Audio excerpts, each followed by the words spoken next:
What's going on, everybody? It's your boy Timotheos, and today we're going to take a look at a song called All at Once. It's my latest release. You can find it on all streaming platforms under Timotheos, and I've remastered it from the original version that I mastered through Lander. And I took that Lander file, imported it into Ableton, and just tried to make it better. And I've done this a few different times with this song, actually, in particular, as I was trying to remaster a previous album I had released. And I decided on doing singles, and this was what I decided on going with as far as the process of remastering it. It sounds the best to me, and I really, really like how it came out. It sounds super professional and clean, but it's still dancey and punchy and everything. So we're going to take a look at what that remastered plugin chain is. So let's check it out. So we're going to go, I have pulled up in Metric AB here the before and after of the original file that is just the Landered master version, and then the file that I took after mastering the previous mastered version. So a remastered mastered version. And one thing that I've kind of been playing with this idea of is once you finish a song, importing it into a new session and just seeing if you can make it better, if you can make it a little less harsh, if you can push it a little more, if you can enhance the groove just a little bit more, and trying to squeeze that extra 10, 5% out of it, like whatever it is that it needs, and just not being satisfied and trying to give it just a little more juice. And it's really been working. It's been working really well. So that's kind of what I did here. The original version sounded really good, but when I compare it to this new version, it sounds a little more flat. It doesn't sound as enhanced with the rhythm and the groove of the song. It's not coming out of the speakers. It sounds really good, but it just doesn't have the it factor. And I feel like we put a little bit of the it factor in there, as well as you're able to turn it up louder and get more out of the song. When the original version, I felt like you turn it up to a certain volume and you're kind of like, okay, that's good enough. This one you can just crank it, and I really like that. So let's just do a quick A and B of what the songs sound like from the pre-mastered mastered version and the post-mastered mastered version. And yeah, so check this out. You say you want my loving, you can't take it all at once. I know it's overwhelming, but you handle it so good. By the way our body moving, I know that you're in touch. You say you want my loving, you can't take it all at once. I know it's overwhelming, but you handle it so good. By the way our body moving, I know that you're in touch. I need you, my soul lover, like a goddess up above. Wow. It's just smacking. That was one thing I was super, super proud of when doing this, was how significant of a smack and just that thick low end is just pounding on the speakers. It's so crazy. And there's a little bit more body in the vocal, and the drums are just coming to life. And so much of that is in this first stage of the process. So we're going to go out of this. We're going to take a look at the first plugin on the chain, and I just released this as a short because I really, really like this, and it's become my new kind of thing. But the Waves IDX, I got it for free during Black Friday, which is super underrated plugin. It's brand new, and this thing really does it. I mean, you have to play with the speed a little bit, but when you find the sweet spot, I mean, it really does make the groove come out of the song. And that's one of the best case scenarios for this plugin that I've found. I like it on vocals, and it's also really good at using the analyzer to sort of pick out problem areas. Like when you engage it, So I'm going to turn the volume off and we're just going to look at it. But you see the little analyzer that's on there, you actually get a really good vision of what's happening on the track. Now, once the bass comes in, you're going to start to see a lot of buildup of energy in the low end. And that sort of starts to give you an idea of where there are some imbalances in the overall frequency spectrum. So it's super useful to use. And basically, the way I use it is I just turn up the threshold dial right here in the middle and I'll quick match. If it needs to be brighter, I mean, it does, it's on its own, but I might make it a little brighter, or I make it darker depending on the track. It's like a tilt EQ. And then just move the speed. And if you want, you can parallel compress with this using the mix knob. That's what I have. I have it at 20% and I pull it up to where it's really giving me what I want. Pull the mix knob down to 0 and then just start bringing it in subtly until you get just enough. Like, you can use this as a main effect by all means, and it's really good at what it does. But for this, because it's already loud, it's already a full mix, I just wanted to give it a minor enhancement. And that's where this came in. So once I did that, it really brought up the groove. And then soothe, I just wanted to control some of those resonances. And there's really not much happening here aside from, certain frequency points that were giving me trouble.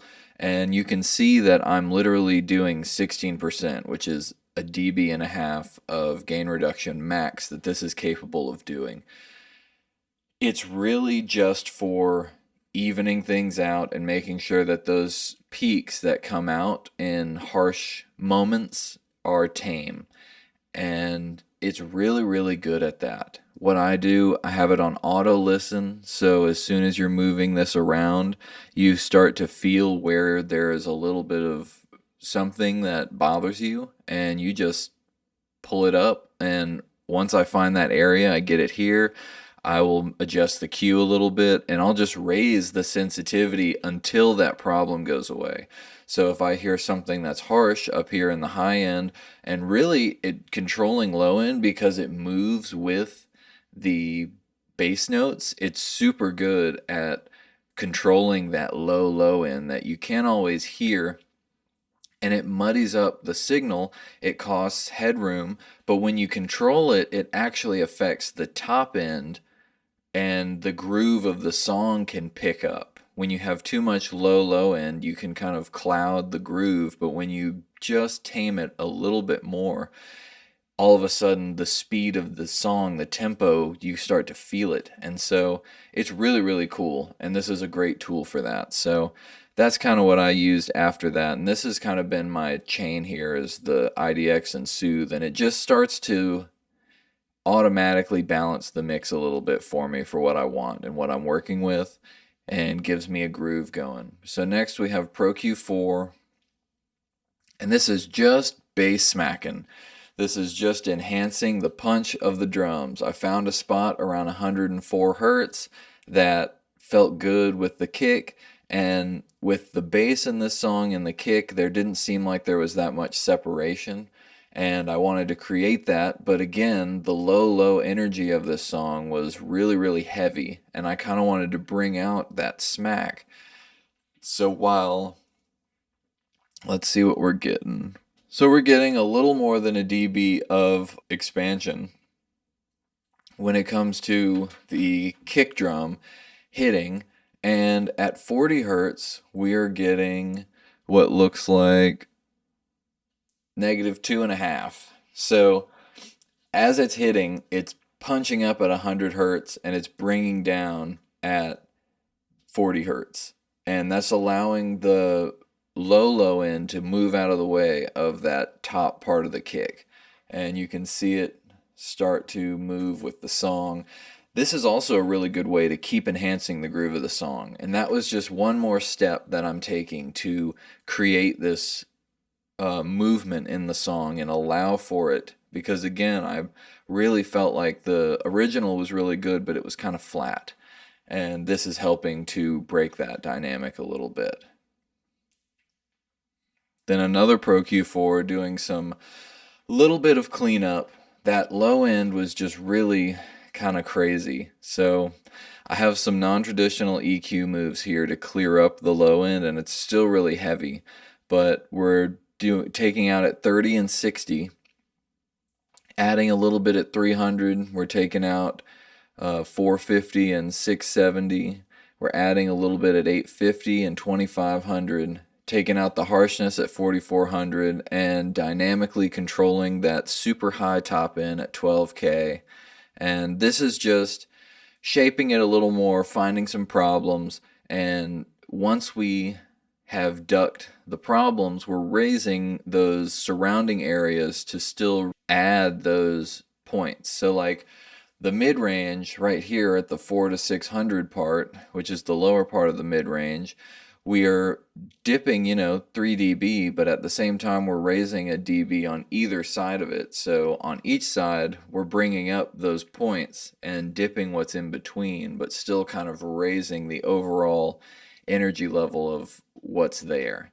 And this is different from a song-to-song basis, so don't copy these settings, but you can try and find problem areas. And instead of sweeping, like taking this and raising it up, making a narrow Q and sweeping around like this, one thing I like to do is I like to leave it at 0 and narrow out the Q to where you get, around this much, I would say, and wait until you feel the volume jump.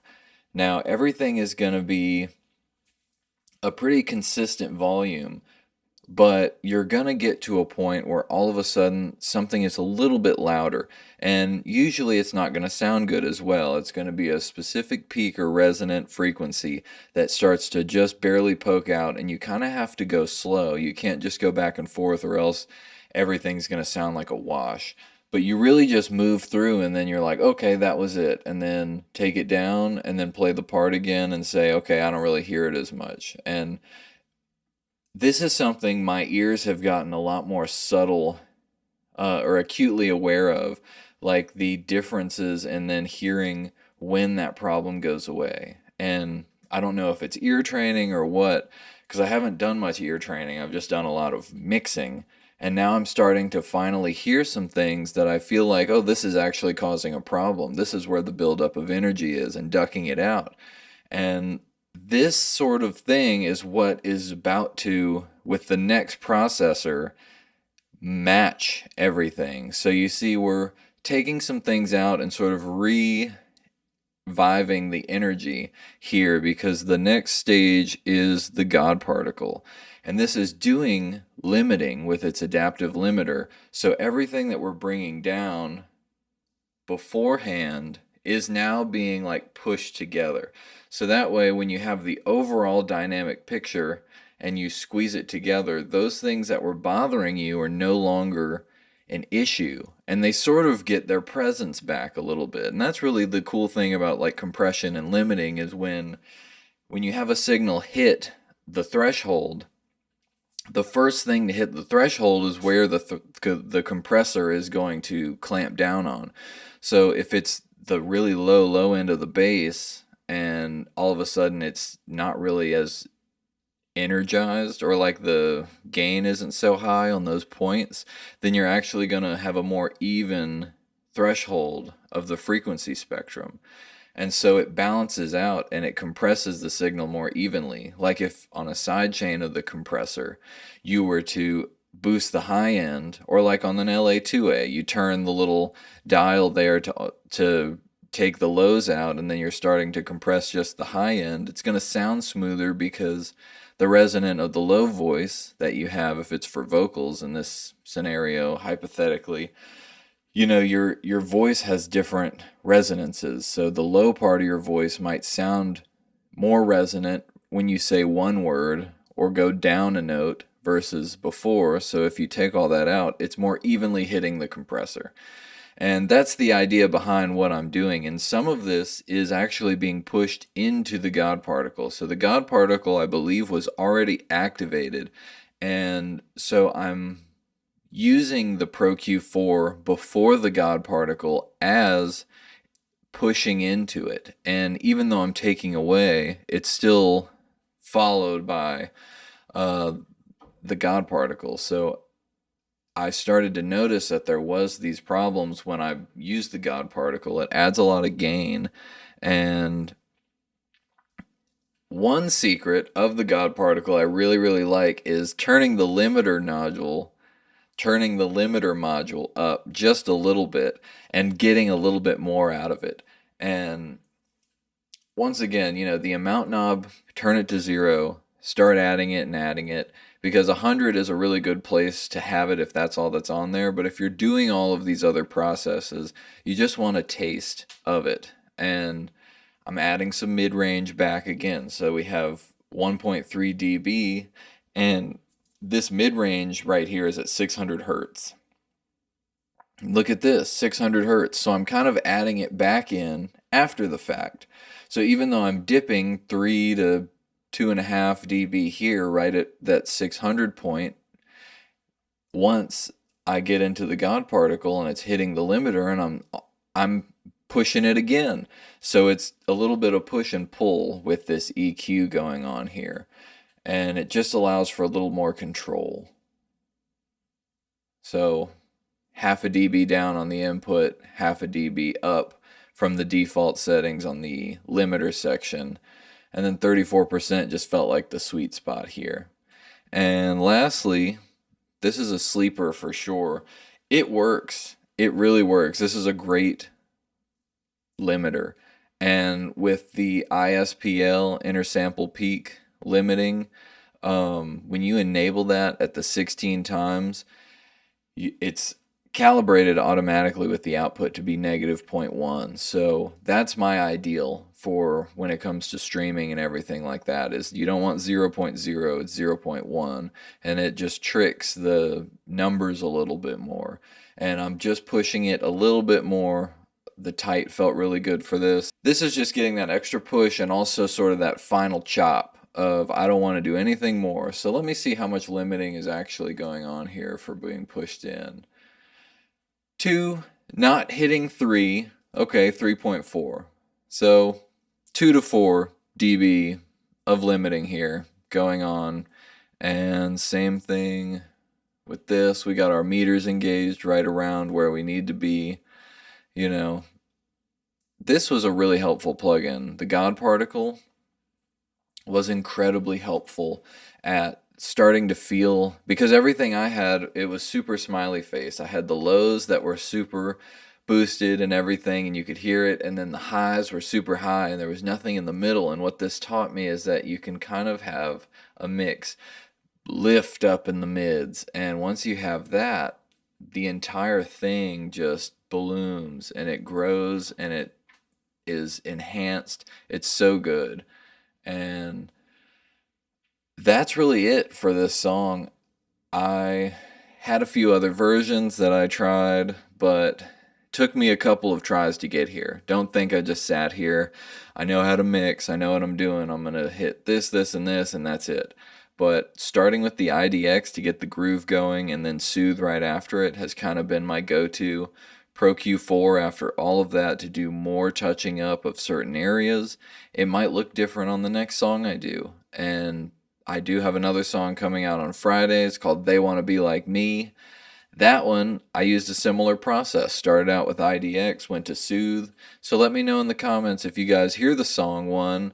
Let me know if you like it, and let me know if you want to see what the mastering chain is for that, because it's going to look kind of similar to this, but it definitely is a completely different type of song. So we'll go over that as well. But these are just a few things that I've been learning and working on as I'm remastering some of these old songs and putting them out. I'm having a lot of fun with it. So I hope you are having fun. Hope you're making music and being creative. Y'all have an amazing rest of your day, and peace. You say you want my loving,